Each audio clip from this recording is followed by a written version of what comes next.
अपने इंडिया में कानून कैसा है ये आप लोग देखिए इस वीडियो में। इस तस्वीर में आपको दो इंसान नजर आ रहे हैं, एक तरफ विष्णु तिवारी, एक तरफ गुरमीत रामरे। विष्णु तिवारी वो इंसान जिसे गलत केस में रेप के आरोप में जेल भेजा गया और 20 साल बाद बेगुनाह कहकर उसे छोड़ा गया। जब वो लौटा तो उसके मां बाप मर चुके थे, जमीन बिक चुकी थी, जवानी सलाखों के पीछे खत्म हो गई थी और बाद में कोर्ट ने कहा कि ये बेकसूर था। 20 साल बाद। और इसी देश में ये दूसरे इंसान है गुरमीत रामरे। रेप केस में 20 साल की सजा तय हो गई है, आरोप नहीं है, केस में आरोप सिद्ध हो गया।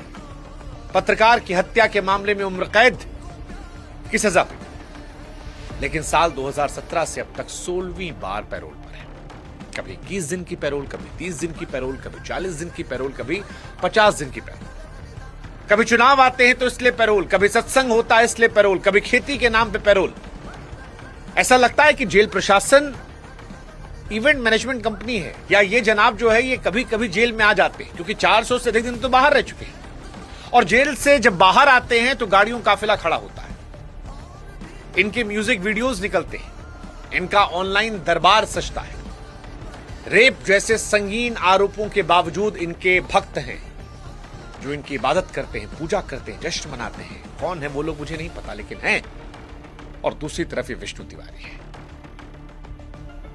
दोनों भारत के कानून के तहत गए। एक जिसने कसूर नहीं किया था लेकिन उसे 20 साल जेल में सड़ाया गया, दूसरा जिसे अदालत ने दोषी माना लेकिन फिर भी वो जेल से रोज बाहर रहता है। लोगों के मन में सवाल आता है, सजा है या वीआईपी मेंबरशिप? और फिर मेरे जहन में ख्याल आता है कि भारत में तो कानून सबके लिए बराबर लिखा गया, पर समझ में आता है कि सिर्फ लिखा गया, माना नहीं गया।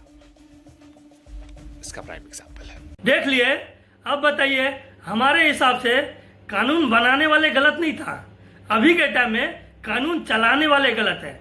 क्योंकि एक न्यायाधीश को 20 साल लग जाता है निर्दोष साबित करने में, और जो निर्दोष होता है वो बार बार बेल में बाहर आते हैं। आप लोग ये बताइए, एक आम इंसान के कानों तक ये बातें पहुंचना जरूरी है, तब पता चलेगा अपने देश को सरकार चलाने वाले कैसा है।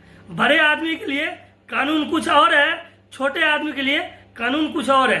क्योंकि एक आम इंसान के पटना के होटलों में ऐसा कांड हो जाता है, सरकार कुछ बोल नहीं पाता है। इसी द्वारा आम इंसान को कानों तक ये आवाज पहुंचना बहुत जरूरी